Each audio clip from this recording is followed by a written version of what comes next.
Olá, meus amigos. Nós estamos aqui na maratona dos 150 dias para mais uma mensagem. Nós entramos no novo mês, nós estamos no mês de agosto. Que bênção, amados. Já se passaram 31 dias, hoje é o 32º dia dessa maratona de 150. E você que está firme conosco, continue, amados, continue firme. Eu creio que, como eu tenho falado, nós chegaremos no final desses 150 dias ainda mais abençoados, ainda mais fortalecidos, ainda mais edificados, ainda mais íntimos do Senhor e da sua palavra. E eu quero te fazer um convite, você que não é inscrito no nosso canal, se inscreva, mano. Se inscreva e compartilhe as mensagens. Seja um canal de bênção para a vida das pessoas. É isso que o intuito de tudo isso, amados, é abençoar vidas e o nome do Senhor ser glorificado. Eu quero ler com vocês um trecho da palavra de Deus que está em Atos capítulo 13. Eu quero ler o versículo 44 ao 46 para que nós possamos aqui fazer uma breve meditação. E a palavra de Deus diz assim, ó. Atos 13, 44 a 46 diz assim: E no sábado seguinte, ajuntou-se quase toda a cidade a ouvir a palavra de Deus. Então os judeus, vendo a multidão, encheram-se de inveja e, blasfemando, contradiziam o que Paulo dizia. Mas Paulo e Barnabé, usando de ousadia, disseram: Era mister que a vós, se fosse pregado primeiro a palavra de Deus, mas visto que a rejeitais, e vós não julgais dignos da vida eterna, eis que nós voltamos para os gentios. Aqui, amados, a palavra de Deus está narrando um episódio entre Paulo e Silas. A palavra de Deus diz que Paulo e Barnabé, quando Paulo e Barnabé estavam saindo de mais uma reunião, muita gente solicitou que eles retornassem na semana seguinte para que continuassem a falar sobre aquele assunto. Já que depois do término daquele encontro, muitos judeus e também pessoas pertencentes ao judaísmo os acompanharam. Sendo assim, na semana seguinte, e foi esse trecho que nós lemos, a totalidade dos moradores daquele lugar, daquela cidadezinha, daquele vilarejo, seguiram para ouvir a palavra do Senhor, fato que provocou muita inveja entre os judeus. Aí nós chegamos aqui nesse trechinho que nós lemos, amado. E mais, fazendo com que eles tomassem a decisão de falar coisas contrárias ao que Paulo estava dizendo, bem como começassem a insultá-los. Porém, isso, de uma certa forma, não intimidou os dois. Muito pelo contrário, a palavra de Deus relata aqui que eles começaram a falar com mais autoridade ainda, colocando que havia a necessidade da palavra de Deus fosse pregada, em primeiro lugar, aos judeus. Entretanto, como eles não queriam ouvi-la, não deram atenção, não deram crédito, então ela seria anunciada também àqueles que não eram judeus, como tinha ordenado o Senhor, ou seja, para todos os gentios. Todo aquele que não era judeu era considerado gentil. Por isso que a palavra nos alcançou. Porque a palavra foi propagada a todas as pessoas.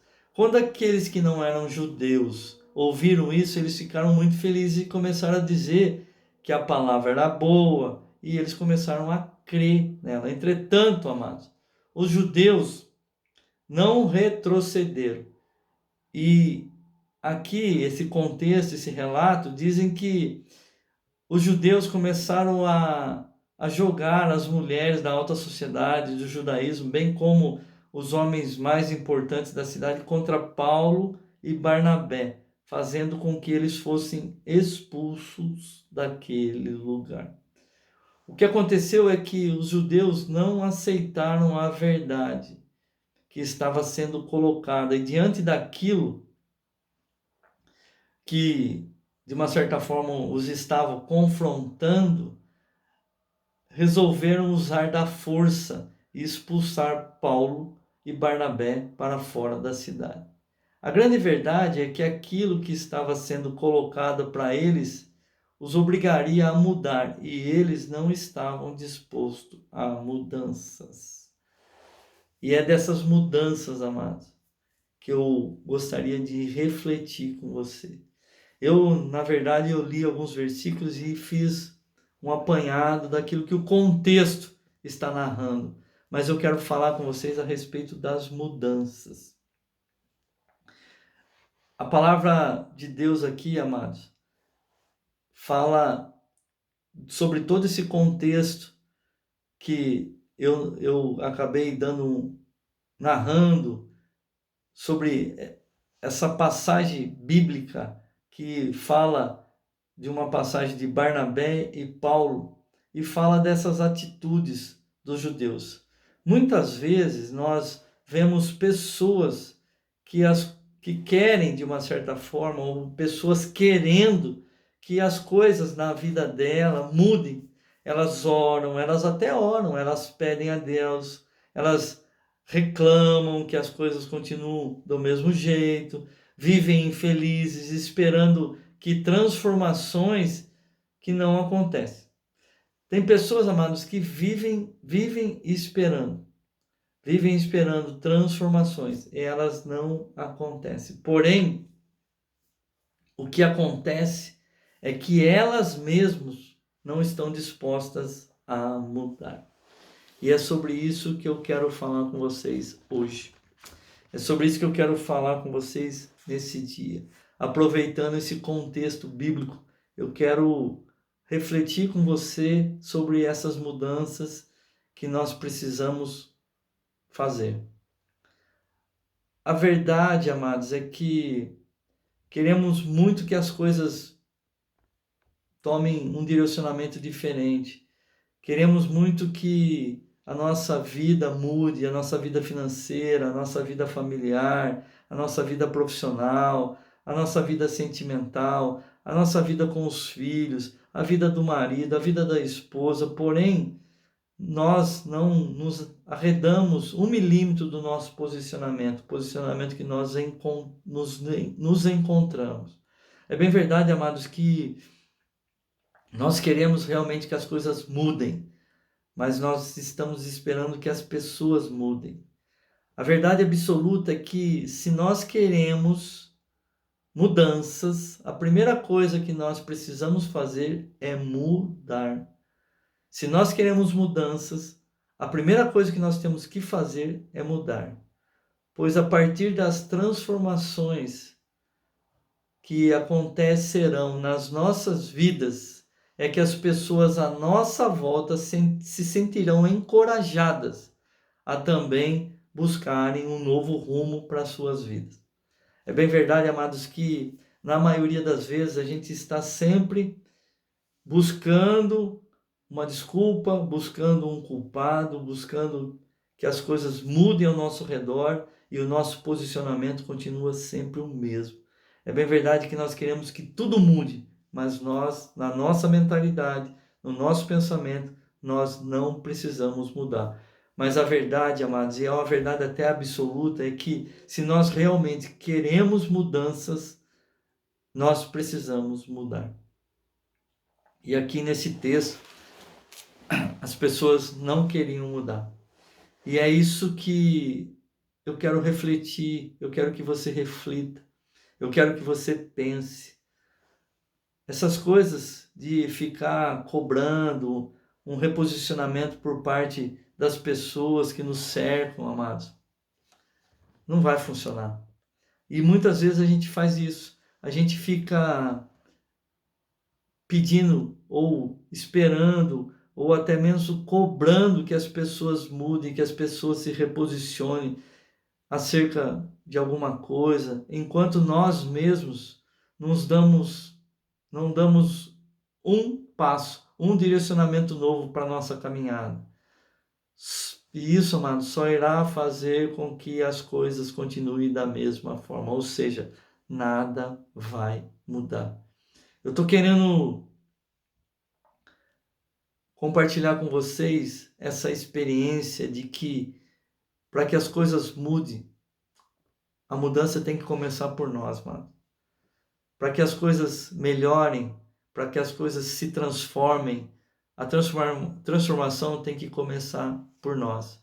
À medida que nós começamos a fazer essa transformação de dentro para fora, a gente consegue atingir tudo que está ao nosso redor e, como já foi falado aqui, nós encorajamos as pessoas a tomarem também o rumo da mudança e da transformação. Não podemos escolher, nós podemos de uma certa forma escolher ficarmos posicionados do jeito que nós estamos, achando que nada precisa mudar, que nós estamos certos em tudo, ou aceitar que precisamos mudar e dar início a um processo que certamente nos levará além, nos levará a uma nova fase, a uma vida de vitória, uma vida mais abençoada e a ponto de abençoar todas as pessoas que nos cercam. A pergunta é, baseada em tudo isso que nós meditamos no dia de hoje, qual é o seu posicionamento?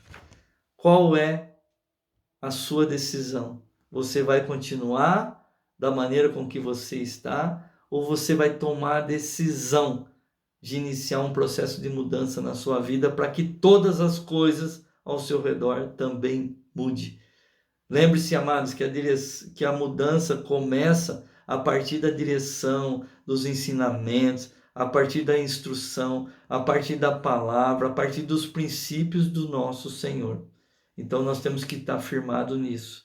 Entretanto, amados, você precisa tomar essa decisão. Você precisa querer mudar. Eu costumo dizer que mudança, saber que precisa mudar não é mudança.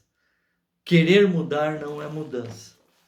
Mudança, mas é atitude, é decisão. Eu decido e faço, tomo passos em direção àquilo que eu preciso mudar. Eu quero abençoar a sua vida orando por você e pedir para o Espírito Santo sondar o seu coração e mostrar a você tudo aquilo que precisa ser mudado e transformado na sua vida, assim como Ele tem mostrado na minha, amado. Todas as vezes que a gente busca uma palavra, o primeiro que é contrariado, que é exortado, somos nós. Então eu não estou isento de nada disso, amado. Pode ter a certeza disso. Pai querido, eu quero te agradecer, Senhor Deus, por mais essa rica mensagem, Pai. Obrigado, Senhor Deus, pela tua palavra que nos confronta. Obrigado, Senhor Deus Todo-Poderoso, por essa palavra, Senhor, que de uma certa forma nos faz pensar, nos faz refletir e nos faz, Senhor Deus Todo-Poderoso, enxergar que nós precisamos mudar para que tudo à nossa volta, a nossa vida mude. Obrigado, Espírito Santo, porque o Senhor é aquele que esquadrinha os nossos pensamentos, o Senhor sonda os nossos corações e nos mostra tudo aquilo que precisa ser mudado. E eu quero, Pai, te agradecer, porque o Senhor vai nos mostrar, nos moldar, o Senhor vai nos direcionar para que toda essa mudança seja feita em nome de Jesus e que nós possamos viver, Pai, a plenitude de tudo aquilo que o Senhor tem preparado para as nossas vidas. Eu quero, Senhor, te louvar, te agradecer, Pai, e te pedir que o Senhor continue abençoando, fortalecendo a vida de cada um dos meus irmãos, das minhas irmãs, e que eles possam, Pai, em nome de Jesus, viver, Pai, essa experiência nova de transformação, de mudança, a ponto, Senhor, de transformar não só a vida deles, Senhor Deus, mas a vida de todas as pessoas que os cercam, a vida financeira, a vida sentimental, a vida familiar, a relacionamento com os filhos. Eu declaro e profetizo mudanças em todas as áreas, a partir do nosso posicionamento em nome de Jesus. Eu abençoo a vida de cada um, Pai, em nome do Pai, do Filho e do Espírito Santo. Que o Senhor continue te abençoando grandemente, em nome de Jesus. Beijo no seu coração, fiquem com Deus.